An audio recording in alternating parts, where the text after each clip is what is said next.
انشاءالله بۆبوونە ڕۆژی هەشتی مارس ڕۆژێکی جیهانی ژنانە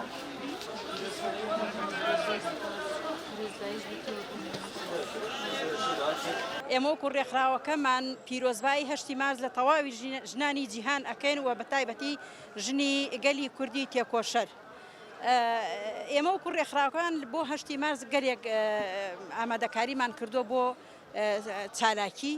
یەکێک لەم چالاکیانە کە پەخشکردنی گوڵ و داوەتکردنی ژنان بێ بۆ ئاهەنگێکە لە بەردە قارەمان ئامادەمان کردووە و هەروەها زۆر شتی کەشمان ئامادە کردووە لە هەشتی مارسا ئامادەی بکەین و خزمەت بە ژن بکەین.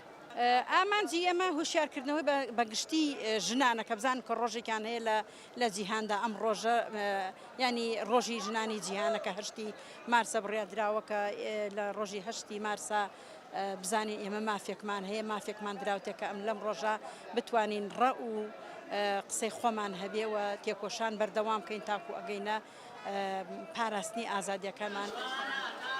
ڕۆژی هەشتی مارس یەکەمین لە ئێوەی بەڕێز پیرۆز دەکەم.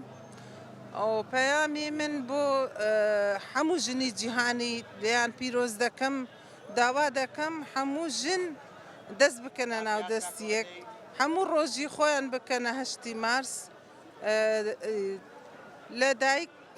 لە دایکی شەهیدان و دایکی گێریلا و دایکی پێشمەرگە پیرۆز دەکەم چونکە ئەوانە جەرگ سوتاون هەشتی مارس دەبێ ئەوانە سەرکێشی بکەن چونکە هەشتی مارسیش بۆ ئەوەی کە هاتیە دروستکردن زڵم و زەخت و تند و تیژی لەسەر ژن نەمێنێتن.